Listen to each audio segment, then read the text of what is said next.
Well, hello everybody, and welcome. My name is Keith Gerson, and I am one of the presenters today. It's my pleasure to welcome you to the Franchisee Performance Management webinar.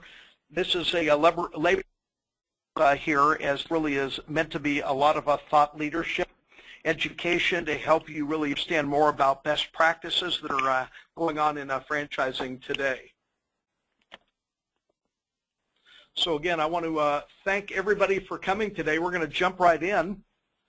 And the presenters today are going to consist of myself.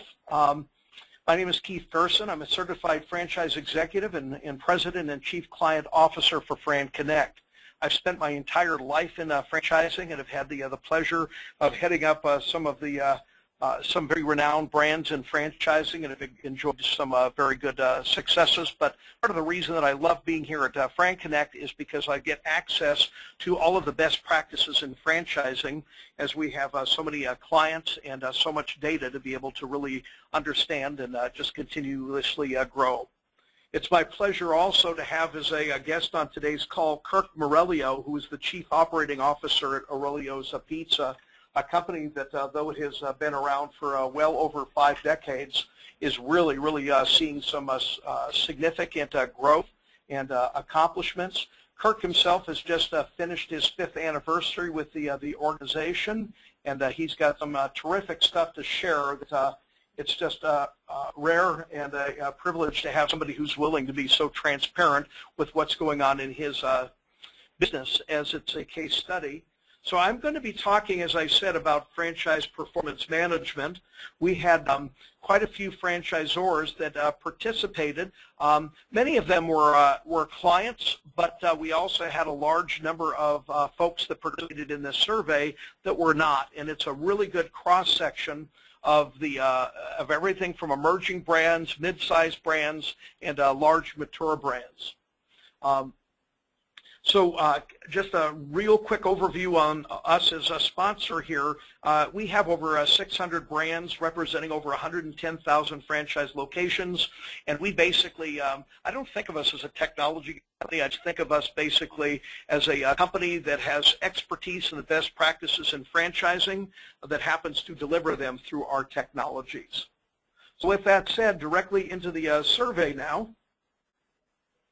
I'd like to define the role of the operations support consultant. When I've given a presentation similar to this, I think everybody pretty much arrives on and agrees that the operations consultant, business consultant, field consultant, however your organization may refer to them, is responsible for driving the franchisee's performance and helping to ensure an environment that helps assure their satisfaction. The field consultant or operations consultant is responsible for ensuring franchisee compliance and also for creating engagement and alignment. So I want you to think about these as we're going through the roles here of the consultant to kind of measure what we're learning about the efficacies of our operations systems in franchising today. In the survey that was distributed, one of the first things we wanted to know is what is the franchise operations ratio? How many consultants are there to franchise consultants to actual franchisees that they support? Now I can tell you, when I had done the survey a number of years ago, the percentages changed dramatically during the deep recession. The recession, prior to it, we were seeing spans of control that were 50 and 60 to 1 of franchisees to field consultants. But when it became difficult to get validations, when the industries that we operated on went soft during the recession, we saw people, because they couldn't get great validations, concentrate more on unit level economics. So 71% of the respondents told us that they had spans of control of at and under 30 to 1. So 71% have tighter spans of control today, with only 23% at and between 50 and 100 to 1, and only 6% at or greater than 1 to 100. On average, we asked, how often do you conduct on-site visits at the local level? Now, I think we're seeing this being impacted by budgets, But I also think we're seeing this impacted by technologies in which the world that we live in today allows us to do more work with franchisees without necessarily being on site. And therefore, you see actually the smallest percentage, of course, 6% are saying they don't do on-site, and that's certainly a minority. But 23% are only doing a monthly or less frequency. 32% are only seeing their franchisees on a quarterly basis on-site, and 39% yearly. And I'm not including conferences. I'm just talking about actual physical visitations to the locations. So clearly, if you think about behavioral management, it raises a question: is that often enough to really be able to impact the performance and the behaviors of the franchisees? The next question is, on average, how frequently do your operations consultants speak with their franchisees? And you'll see that it's almost an equal distribution, but we see that 50% of franchise consultants are speaking with their franchisees weekly or biweekly, and 46% are having discussions on a once per month basis. Only 4% have daily interactions.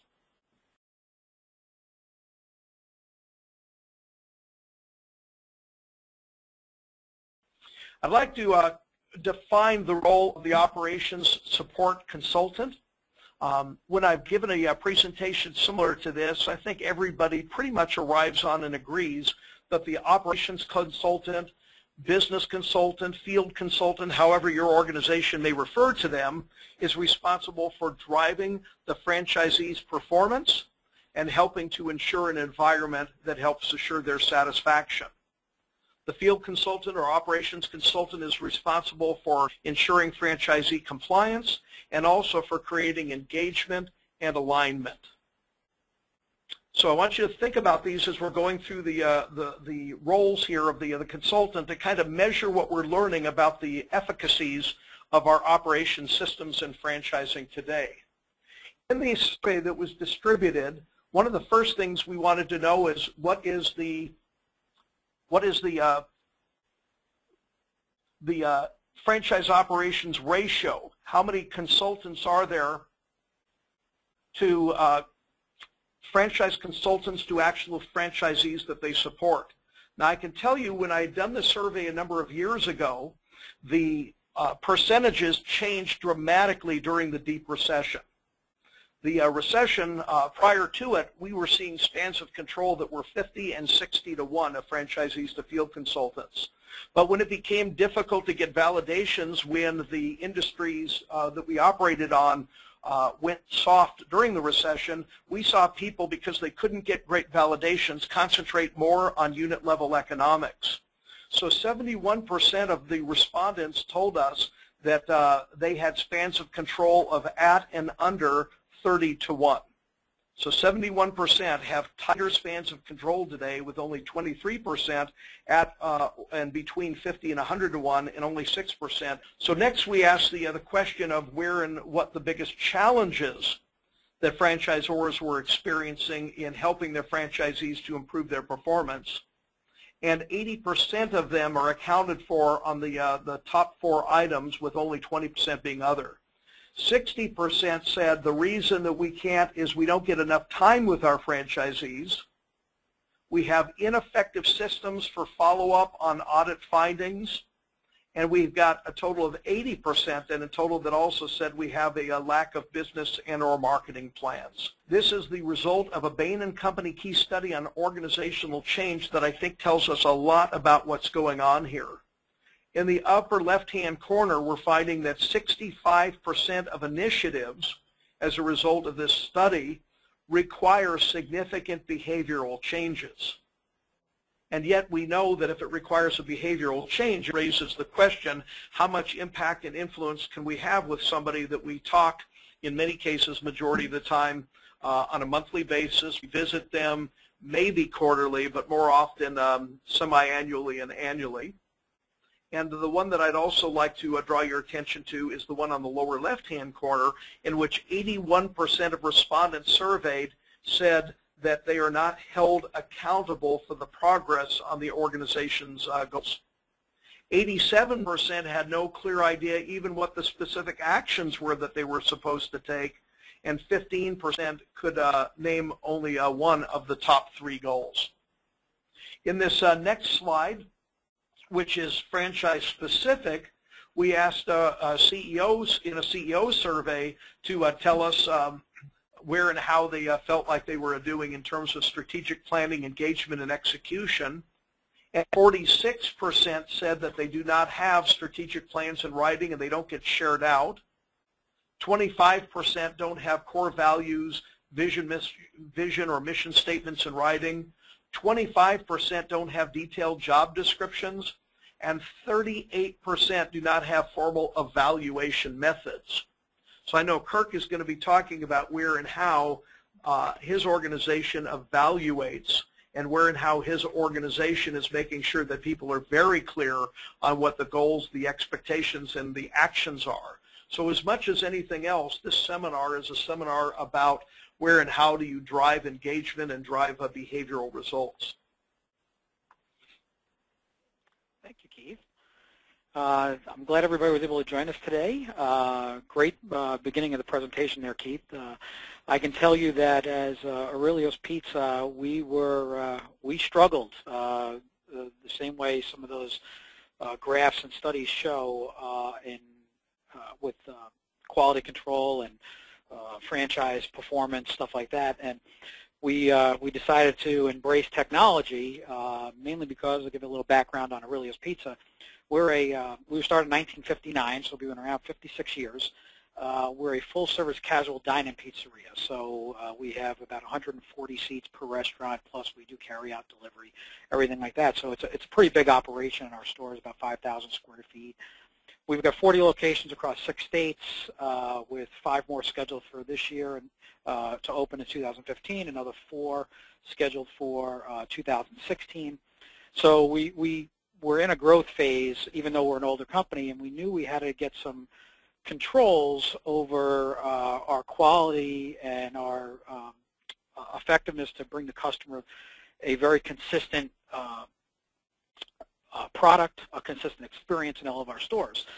Now, our organization we only have 7 corporate employees, so we had to utilize technology to help us achieve our goals.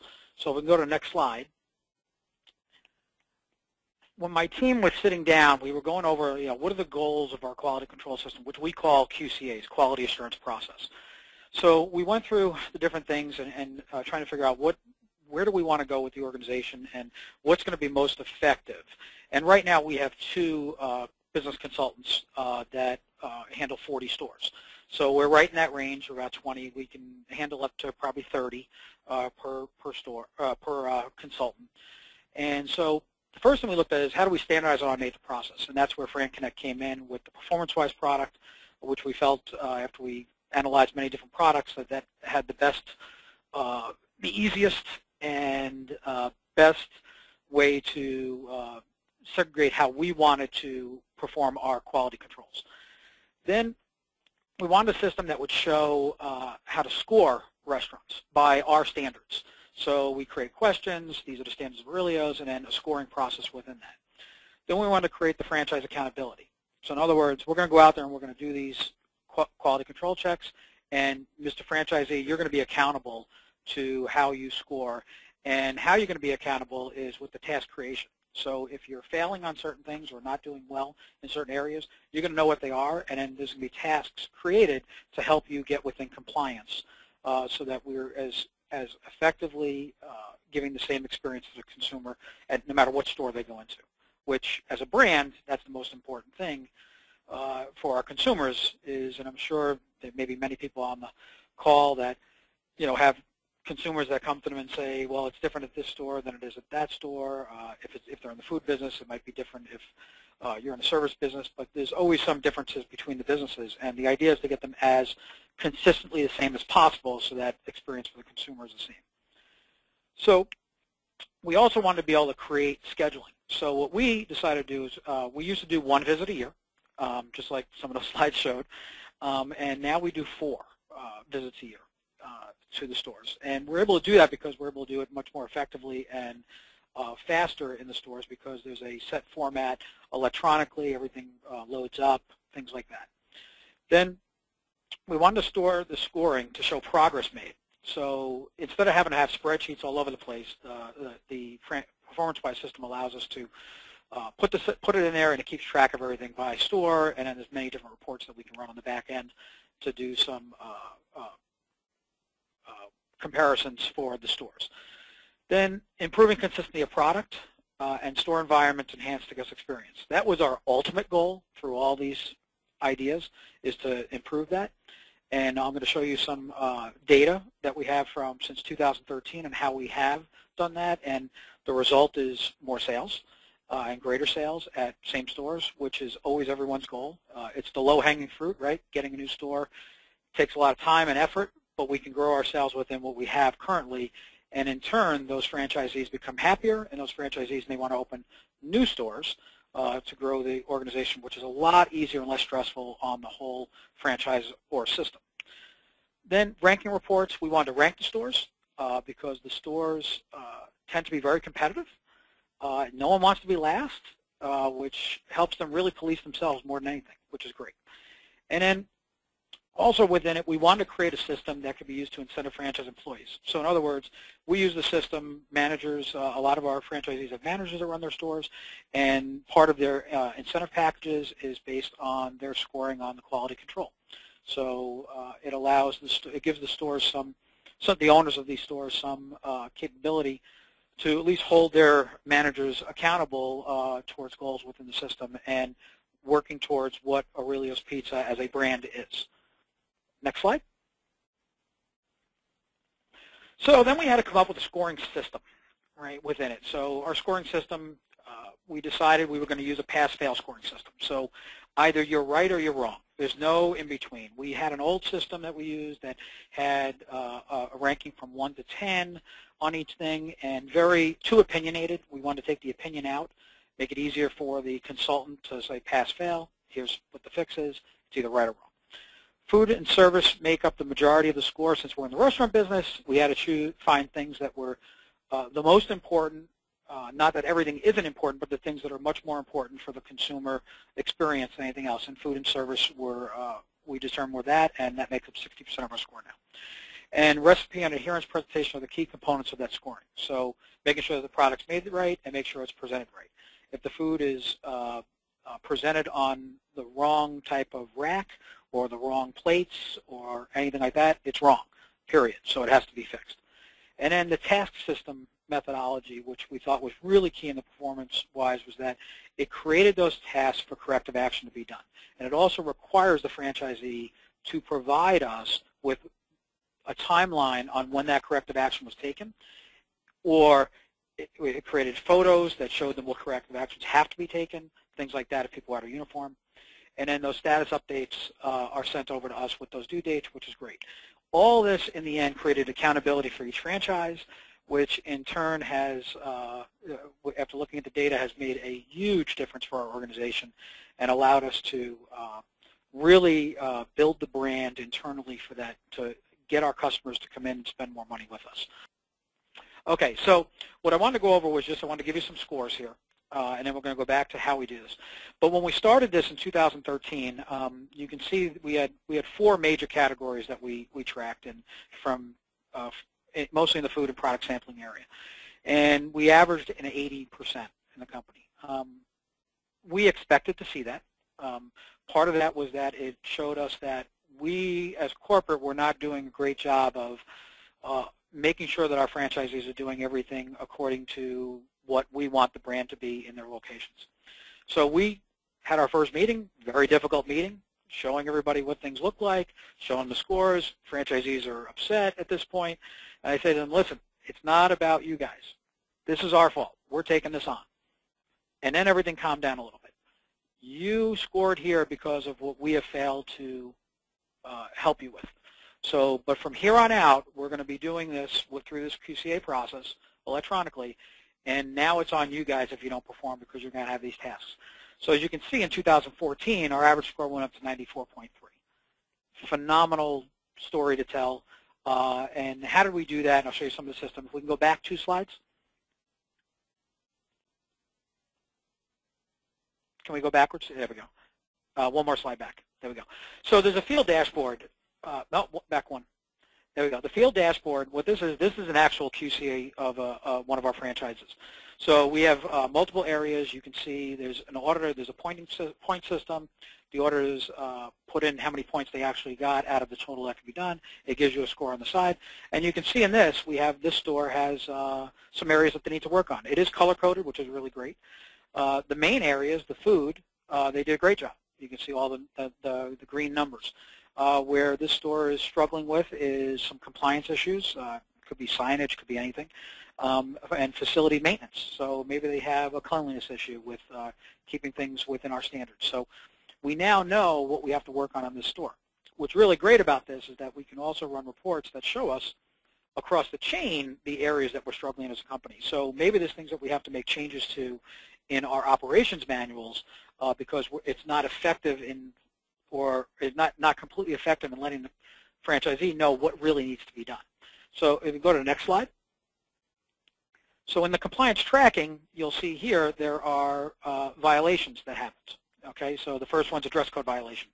So this is the compliance side. So it gives us, here's the tasks that have to be completed by the franchisee.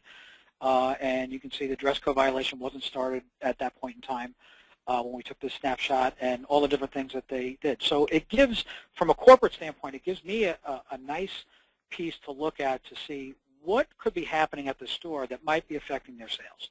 Because we want everybody to be successful, and our job is to increase the sales, help that franchisee reach those goals, because when they reach those goals, we reach our goals. So that's how we look at this program and the effectiveness of it. And if we can go to the 2 slides ahead, please. Okay, so what I wanted to share with you guys was I put up what our performance scores were for 2014. And we have a first score all the way to the right. We have a last score, which is in the middle, and an average score. And then what I did was I ranked our stores based on their sales percentage changes. And what you'll see is that as the scores went up, their sales increased. Now, if you take a look at the Naperville Springbrook store is a very large store, and to grow by 13%, that's about $200,000 a year in sales increase. So you can imagine what a difference that makes to a business when you can grow like that in the restaurant business especially. The little stores are a little bit smaller, but same type of numbers because at 31%. So the correlation starts to come into play, and it starts to show by having good quality scores, the stores do better in sales. And go to the next slide. It'll show the remainder of the stores and how they rank going on their way down. And some stores, as any business, there's reasons why stores go down. There's reasons why stores go up. It's not all based on quality. It's based on marketing. But at least we have some correlation to the data here. And the last slide I want to show you is our sales ranking by store for 2014. So there's an error in this slide, and I apologize. The ranking should be 1 through 37 on the left-hand side. I forgot to change that. It converted over. But Homewood is our #1 store, and that goes all the way down to our lowest store. So you can see the Las Vegas store scored an average of 52, and they're last on the list of sales. So we have an issue there that we need to address and try to help them. Morris, the same thing. The scores are coming up, but not to the levels that they need to be. And the top scores are the highest sales stores. So there is a correlation. It makes a difference. It's helping us manage our business better. And just to let everybody know, our 2015 first quarter numbers were our highest same-store sales increase we've ever had. We increased over 7.6% average same-store sales in that first quarter this year, which when most of your market is in the Chicagoland and Northwest Indiana market, most of your stores, and the weather is the coldest it's ever been in the history of Illinois, that's a major increase in sales for that period of time because the first quarter is so cold up in these areas. People don't even like to go outside, much less come to restaurants. So I hope this helped out with seeing how effective, by using these tools, it can be effective in growing your business, and thank you for having me.